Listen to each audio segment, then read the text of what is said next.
It would seem, my lords, that reality is only one thread in a vast, trembling web. We finally, after months of anticipation, have some insight into the release of the next Stellaris DLC, Shadows of the Shroud. Shadows of the Shroud is a complete overhaul of the Psionic Ascension path, introducing new moral dilemmas, Patreon allegiances, and a whole new way of interacting with the mysteries of the Shroud. We have a lot to get into today: the new Psionic Ascension, the new End of the Cycle revamp, and 2 new shipsets as well, on top of a whole heap of speculation, including psionic machines. And when I say psionic machines, I do it with good reason. Look at this thing. According to the development team, in Shadows of the Shroud, empires will reach beyond the material realm, attuning to ancient powers and bargaining with entities that exist beyond time. Psionic auras ripple outwards, warping systems and reshaping destinies. While Mind Wardens wage a silent war against psionic corruption, the Shroud patrons gather, their gifts as lavish as their demands. The deeper one delves, the harder it will be to return. Are you excited yet? Because I certainly am. Moving forward from the 2nd of September, we will get 2 dev diaries a week, all the way through to September 18th.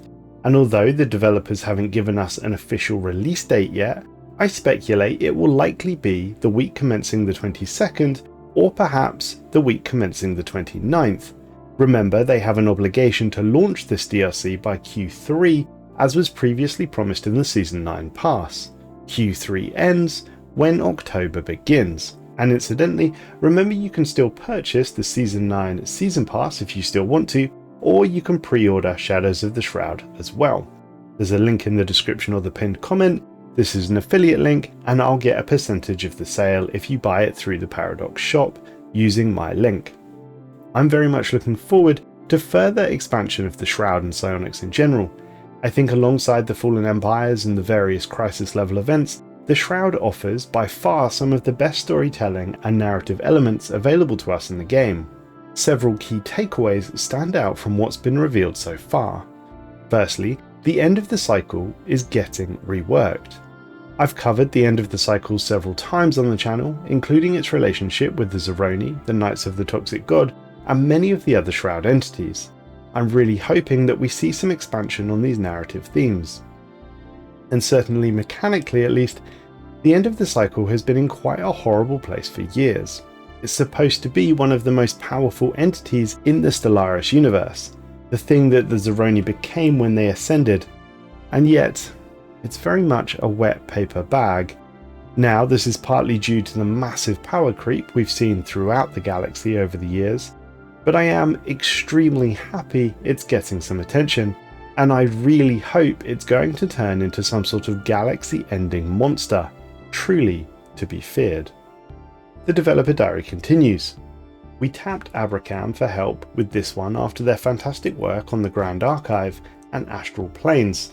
They've been working hand in hand with us for over a year on this release, and this kind of partnership lets us keep several development tracks running simultaneously.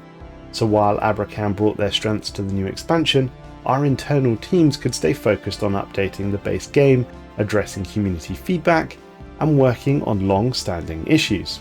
When we first sat down to discuss the Shroud, we challenged Abrakam to broaden the horizons of Psionic Ascension and the End of the Cycle, reading deeper into the tea leaves already there and channeling whole new visions of thematic content. Their task was to open our third eye to fresh possibilities and project new mysteries into the minds of players willing to pierce the veil. So this somewhat explains how the Stellaris team are able to stick to such a tight release schedule. Remember, we only had Biogenesis in May, which was not that long ago. Clearly, there are independent teams working simultaneously on several different projects, and therefore the hope is that Shadows of the Shroud will not be impacted by what some people are calling Patchgate, which happened over summer. It sounds like the regular team are still working on balances alongside any Shroudy development. Of course, with what coming I assume will be a whole new heap of origins, civics, potential mechanics, the Shroud auras for example, there's going to be an awful lot more stuff to balance, maybe they've already addressed that before it's come along. Time will clearly tell. Clearly, a big part of the DLC will be the revamped Psionic Ascension. Indeed, we are told, Shadows of the Shroud is a major expansion that completes our Arc of Ascension trilogy, with a comprehensive remastering of Psionic Ascension. Now, of course, it's not entirely clear what this actually means yet, but we can assume it's going to be a similar theme to the Machine Age Ascensions and the recent Biogenesis Ascensions, since they all follow a sort of similar structure. We are also told that there will be a Psionic Ascension situation, which somewhat mirrors what we already have with the Machine and the Biogenesis Ascensions, and my hope from this is perhaps the Ascending Empires will get to choose exactly how they're impacted by the Shroud, and maybe even the level of which they embrace it, which was touched on earlier in the dev diary when they sort of stressed if you go too deep, maybe you won't be able to come back out again. I'm thinking and really hoping for a Zeroni 2.0.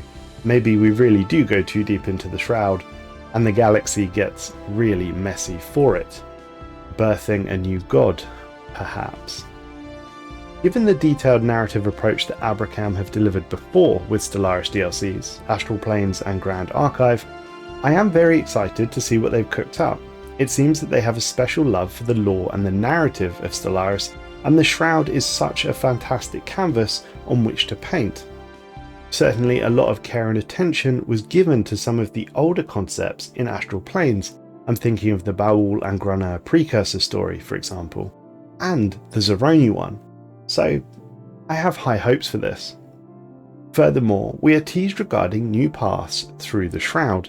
Now, it's not entirely clear what that means, but they do touch on influencing your relationship with Shroud entities, as well as introducing some minor patrons, and as well they stress Gestalts are going to be included as well.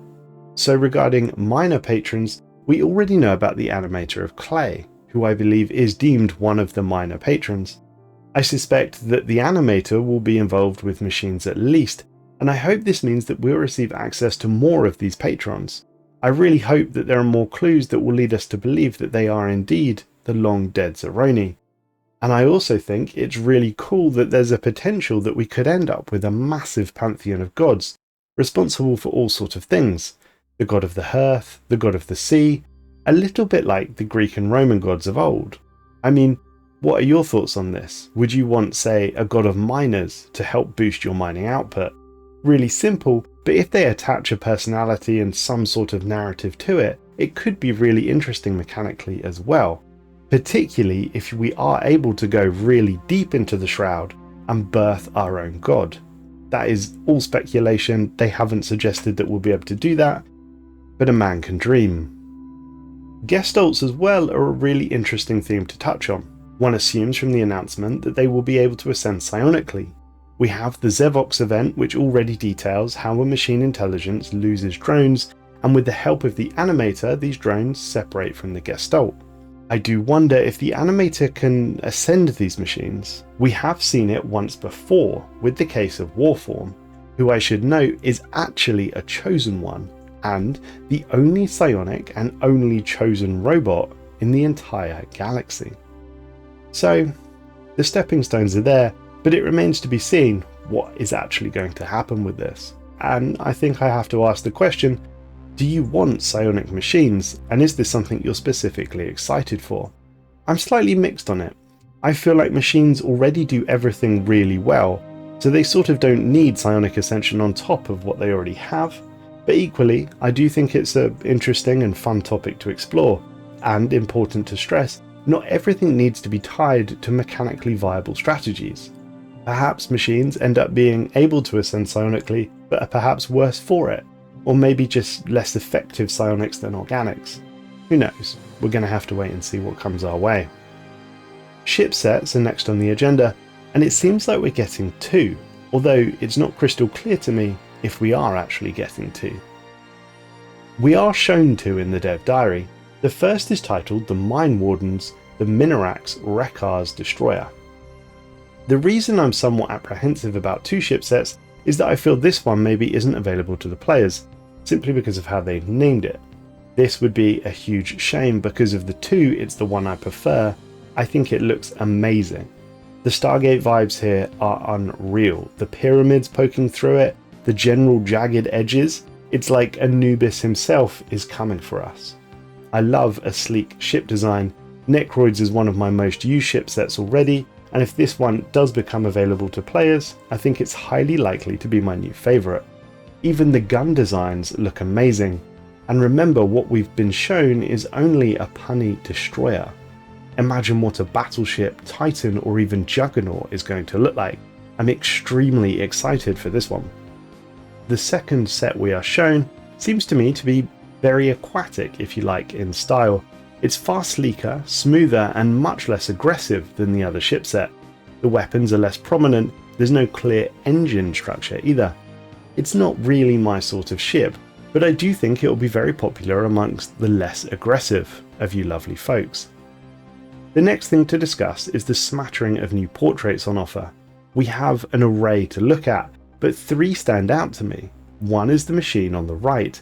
That is a clear and obvious nod to a psionic machine, in my opinion, and I think it looks really cool. The second of particular interest to me is the purple energy guy in the vat. Let's call him Steve. Steve, to me, looks a bit like a baby Formless. The Formless are the race of aliens that the Unbidden, Vehement and Aberrant all stem from. They are energy beings, if you like. And if Steve isn't a baby Formless, well, he needs to have a word with his parents. The last somewhat noteworthy portrait amongst these is the psionic monk-looking guy who's levitating. I'm getting One Punch Man vibes here. He looks really awesome and I like that style an awful lot. Of course, we have other portraits of note. The Beholder is a classic one, and this is also prominent in the marketing material, so perhaps there's a reason why. Clearly, it's either from D&D or from Doom, and I've also noticed the psionic human. I think he looks really awesome as well. Purple eyes and white beard. If you want a race of wizards, he's probably your man. The developers closed the dev diary by saying at this time, we do not yet have a date to announce Shadows of the Shroud and the 4.1 release that will come with it. However, I'd stress the reasoning at the start. I'd bet good money it will release on the 22nd or 29th, so I'd book your holidays accordingly. That's all for this week. Please let me know your thoughts on what I covered so far, and remember, if you want to pick up Shadows of the Shroud, I'd please encourage you to use my affiliate link, as I'll get a kickback from the sale.